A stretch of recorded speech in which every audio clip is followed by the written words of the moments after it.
बेटी भांजा भतीजा सारे लगे हुए हैं। इनका सब मकसद यही है कि पीटीआई के पास कोई निशानी न रहे। हम पहले दिन से कहते चले आ रहे हैं कि ये वो है जो हॉर्स ट्रेडिंग को बड़ा पसंद करते थे और वो हॉर्स ट्रेडिंग में पैदा बड़े हुए हैं। यही तो है जो सुप्रीम कोर्ट ने जब हुकूमतें डिसॉल्व होती थी, असम्बलियों के केस सुप्रीम कोर्ट के पास जाते थे, सुप्रीम कोर्ट बारहा कह चुकी थी कि कोई ऐसा निजाम वज़ा करे जिसमें हॉर्स ट्रेडिंग रोके। अगर आप पीटीआई में इस वक्त निशान लेते हैं 227 रिजर्व सीटें किसके पास जाएगी? 70 सीटें नेशनल असेंबली, बाकी प्रोविंशियल गवर्नमेंटों के पास है। अगर 227 सीटें आप रिजर्व एक पार्टी से ले लेते हैं तो इनका क्या रद्द अमल होगा सदर के इलेक्शन में, सेनेट के इलेक्शन में, चीफ मिनिस्टर प्राइम मिनिस्टर के इलेक्शंस में, स्पीकर डिप्टी स्पीकर के इलेक्शन में इनका क्या रोल होगा? इस वक्त सबसे ज्यादा नॉमिनेशन कैंडिडेट जो फील्ड की है वो पीटीआई ने की है। अगर आप निशान वापस ले लेते हैं तो क्या ये लोग सारे इंडिपेंडेंट इलेक्शन लड़ेंगे?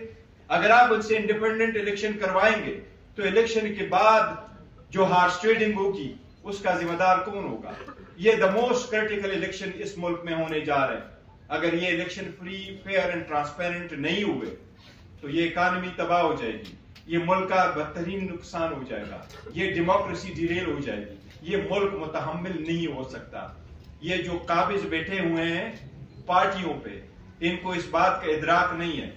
इनकी पार्टी बचे, इनकी पोजीशन बचे, ये पार्टी बचे, इनकी पोजीशन बचे। वो पोजीशन है जो अपने बेटों और बेटियों के अलावा किसी और को देते नहीं, ये बचे।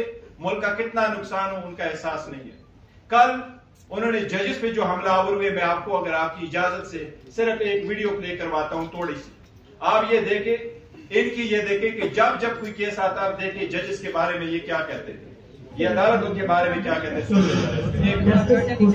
इमरान खान को कहा कि सड़कों पे क्या मारे मारे मेरे पास लेके आओ पिटीशन, मैं सुन मॉनिटरिंग जज लगाया है, वो उस मुकदमे के लिए लगाया था, लेकिन लगता है कि वो ताहयात मॉनिटरिंग जज लग गए हमारे। तहरीक इंसाफ सुप्रीम कोर्ट की रजिस्ट्री में दरखास्त लेकर गई। छुट्टी के दिन रात को रजिस्ट्रार घर से भागा भागा आया, उसने कहा जी पिटीशन किधर है?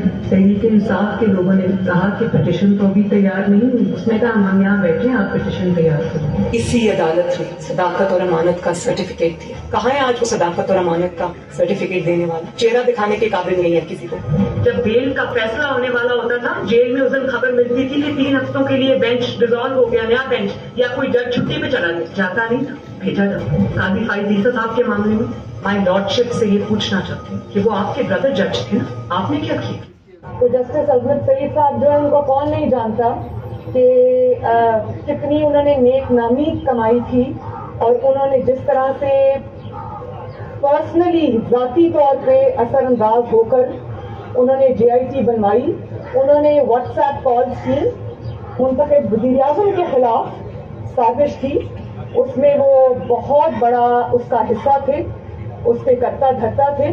मार्शल लॉ नहीं लगाते तो आपके कमबख्तों ने जुडिशल मार्शल लॉ लगा दिया है कि आज मुल्क जिस इंतशार की लपेट में आया हुआ है, मुल्क ने जो क्राइसिस जन्म लिया है, वो ज़बान पाक से कम और उमर अता बंदियाल की कुर्सी से ज्यादा जन्म लिया है।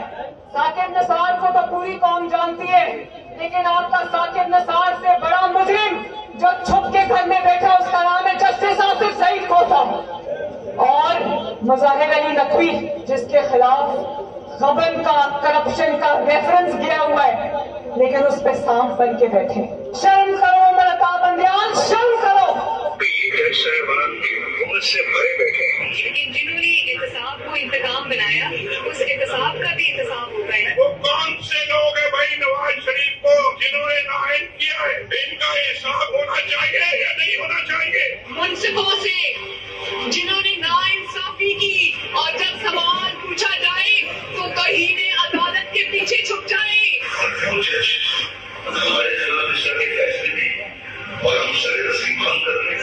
नवाज शरीफ ने सोचा 5 लोगों ने नवाज शरीफ को रुसवा करके उस दफ्तर से बाहर निकल दिया। हर केस जिसमें इमरान खान का फायदा नुकसान हो वो 3 आदमी सुनने के बताओ कोई नहीं है पाकिस्तान में।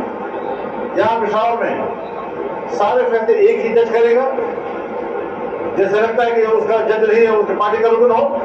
मौजूदा बेंच है उसमें जो मुअज़्ज़ज़ जज साहबान बैठे हैं ان جج صاحبان کا ہمارے متعلق جو ان کے خیالات ہیں ان سے بھی کوئی نہ واقف نہیں ہے، نہ ہم نہ واقف ہیں، اور اس کے بعد ہر وہ کیس جس کا فیصلہ ہمارے خلاف آنا ہو اس بینچ کا جو ہے وہ وہی حصہ ہوتے ہیں۔ جب بینچ بنا تب سے لے کر آج تک کے فیصلے تک انصاف ہوتا ہوا نظر نہیں آ رہا تھا۔ اپنے ایک شخص کی وجہ سے آج آئین کی تشریح کو اس میں فرق ڈالا جا رہا ہے، اپنی مرضی سے آئین کی تشریح کی جا رہی ہے۔ فل کورٹ اس لیے نہیں بنایا گیا کہ اگر فل کورٹ بن جاتی تو آج کا فیصلہ مختلف ہوتا۔